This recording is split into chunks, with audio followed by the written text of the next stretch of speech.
Is your podcast draining your time instead of growing your business or your impact? If you feel buried under the constant tasks of coming up with ideas for your show, recording, editing, promoting, then this episode is going to be your lifeline. Today, we're diving into essential strategies to build a seamless and time-saving workflow. Welcome to Podcasting Unlocked, the show for purpose-driven podcasters. I'm Alicia Galati, founder of Galati Media, and I'm here to share actionable strategies to help you amplify your message and grow your audience. Hello and welcome back. I'm so excited to have you. My name is Alicia. You might notice that my voice sounds just a smidge raspy. That's okay. I'm feeling a lot better. So thank you for all of your patience around that. Today, we're going to be talking about workflow, and this is a really important episode because it gears us up for our workshop that is free that we have on November 17th. If you're listening to this in the future, we do still have that workshop available. You can go to galatimedia.com/workshop. That's one workshop to find all of our available workshops, ones we already have had and future ones. Back in October, we had our marketing workshop. You can still get access to that replay. In November of 2025, just to be clear, when we're listening to this, or when this is happening, in November, we have the podcast workflow workshop that's going through your workflow. You'll be able to ask me questions live as I go through ways to make your workflow more effective. And then in December, we have our podcast goal setting workshop, specifically around creating goals for 2026. All right, let's go ahead and get into today's episode. Right now, I think the most important thing to focus on as we go through this conversation is that efficiency is the most important part of this. But I also want to touch on something that I've talked about quite a bit on this show, and that is your capacity. I think that so often we think about our podcast workflow as I have to copy exactly what is quote unquote working for someone else. And in order to do that, I have to do everything. I have to create the outline, or maybe I even have to create a full script. Then I have to record it. Then I have to edit every single word and add in all the elements. And then I need to make sure that I create a blog, I create a LinkedIn article, I create Pinterest graphics, I have to create video clips of it. I have to post those video clips on Spotify, YouTube, Instagram, LinkedIn, Facebook. I have to do all of these things in order to get my podcast seen by 5 people. That sounds exhausting. So I want us, as we're thinking about how to be more efficient, I want us to really think about, what does your capacity allow you to focus on? And I want you to pick one part of this conversation that you're going to tweak or adjust or focus on in the next 3 months to make your workflow more effective for you. Because your workflow might be completely different from my workflow based on our goals. And again, you can check out our goals workshop in December. Highly recommend checking that out, and it is going to be free as well. So let's go ahead and get into the first part of this. And I would say the first thing that we need to do when we're thinking about our own workflow is do a time audit. And that is, where are you spending most of your time? When it comes to creating your podcast and getting information out there, where in your process are you spending the most of your time? And you can use something like Toggle or a time tracking tool that allows you to track how much time you're spending on each of these tasks.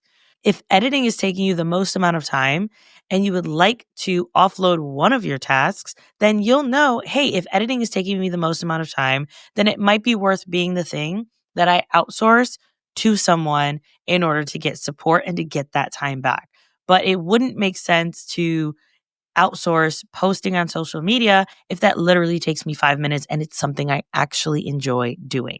So doing that time audit is really going to help you see where you're spending your time, but also identify the things that are bottlenecks for you, where are the things that you can automate, and where are those things that you can also delegate. When it comes to automation, I know that guest management can be a really big issue for a lot of people.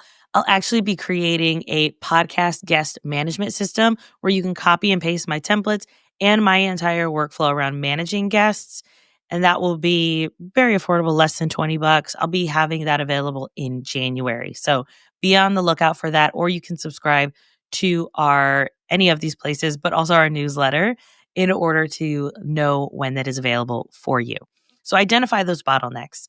Next, I want you to think about ways that you can batch. This is going to help you save so much time. And the reason that this is so important, especially when it comes to podcasting, is that when we're using our voice and we have to be the one to show up for something, if we can minimize the back and forth time it takes to actually create something, we're going to be able to get a lot more done. And I'm going to tell you a little story time, about how this helped me earlier this year. If you've been listening to the show during this year, you will know that back in, I want to say it was May through June, I completely lost my voice. I got bronchitis. I also have asthma. And so that made it really difficult for me to talk. And my voice is my work. This is part of how I grow my business. It's how I'm able to get in front of the right people. And so it's really important that I have my voice and I'm able to use it.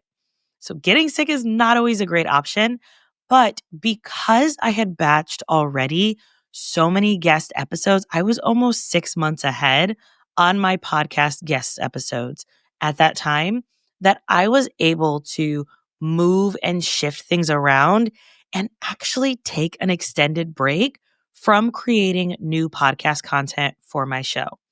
I also had some podcast episodes that I had previously recorded that went live during that time. So then I was able to take that break. If I had not pre-batched any of those, then I would have had a really difficult time staying on task with showing up consistently for my audience. Again, you have to consider, what is your capacity? What is your max capability as well? I know I've done everything from 8 solo episodes in one sitting to 2 or 1, quite a variety. I've done 3 guest podcast episodes in one day. And I found that my max of mentally how much I can handle is 2 to 3 solo episodes in a day and 2 to 4 guest episodes in a week. And that just, my social battery drains. And so I need to make sure that I'm not on calls every single day. And so a lot of those are 2 days where I have 2 interviews on the same day. Like today is one of those days. And I have to make sure that I'm conserving my voice when I'm doing back-to-back solo episodes. So that's really important. So understanding that. But there are a bunch of different things that you can batch. You can batch your outline and ideation process. You can batch your recording, or you can batch your promotion. So, hey, I know that these episodes are going live this month, and I'm going to go ahead and write all the social captions for them in one sitting. So, as you know, batching is so important in order to reduce the amount of time that we are switching tasks. And if you are a parent, you understand that when you have to switch tasks or you have to stop and do something else and then come back to your task, it takes so much longer than just sitting down and getting all of it done in one sitting. Now, let's go ahead and talk through some of the tools that you can use for automating your workflow. And again, we'll go more in depth on this topic during our workshop, where we'll actually go through, here are the tasks that you need to be doing during the promotional side of your podcast, and here's how to choose which ones make the most sense for you. So we'll dive really deep into that. So I highly recommend checking out that workshop, or at least signing up to get that replay. But here are some tools that I use to automate my entire process. When it comes to scheduling, I use Calendly and I use ClickUp. And the reason that I use both of those is when I am managing guests, it's really important that I am making sure that I have all the information that I need in order to create an effective podcast conversation. So I make sure I have that graphic. I make sure I have the title and the topic. I have their social media handles, so I can check them out before the conversation. Once I get that information, then they are allowed to book that podcast interview. If I let people book the podcast interview before they actually fill out the form, it's less likely that I will actually get the information that I need for that form. So it's important that they do that first, and then they're able to book that call. When it comes to follow-up, I use Calendly to follow up with the person. They get an email on the day that they sign up to be on the podcast. Then they get another email a day before their interview to remind them. And that way, if they need to reschedule, they have that option. And then about a week after the podcast interview, they also have another follow up email that goes to them asking them to leave a rating and review or to continue to connect with me, and here are the places to do that as we wait for their episode to go live. And I found that that works really well. Another option for automating your process is transcripts. So often we might have multiple tools to run our transcripts through. But if you're using editing tools like Riverside, or if you're using editing tools like Descript, you should be able to pull those transcripts instead of having to use an additional tool like Otter.ai or other places to turn those audio or video podcasts into transcripts. And that'll help you easily turn those into show notes or to repurpose them into blogs. I also like to use project management tools. Trello is a good one if you're just a single person trying to manage your workflow. Asana is another good one. I like Trello better for the kind of Kanban or Kanban. I've heard it both ways. Way of looking at things. I like to kind of see those stacked and then move my cards throughout, or my tasks, move those tasks around on where they are in the process. Asana is better if you're someone who likes to see things in kind of a checklist format. And then ClickUp is great if you have a team or if you are working with someone who uses ClickUp, and you can have both of those views available as well. And so I like those for managing the process and also keeping track of my SOPs, which is the standard operating procedure, which is literally your do this, then do this, then do this.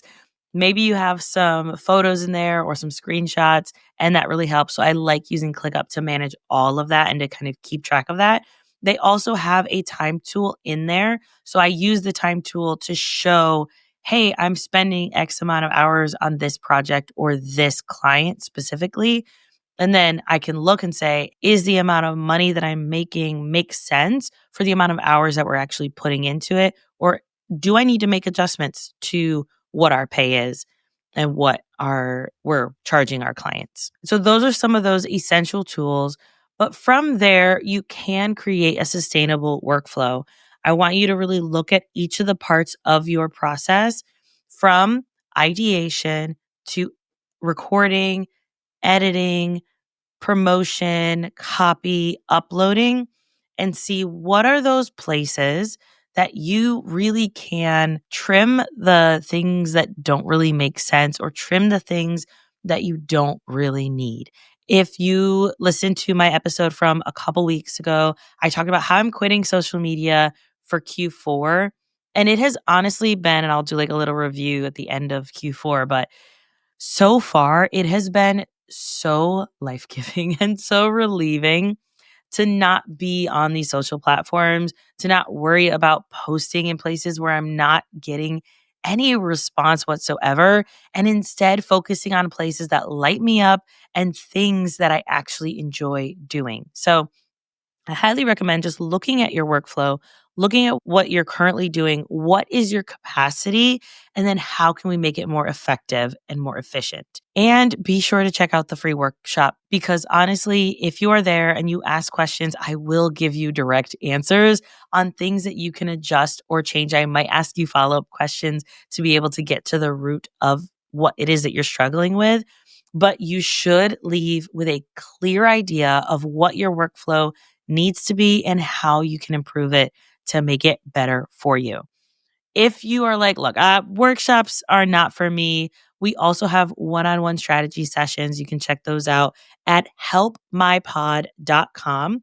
And you can learn more. You can even book a 15-minute free consultation to see if a one-on-one strategy session is the right thing, or if you just need a really quick 5-minute video of me going through your process and then giving you recommendations. We got lots of options over there.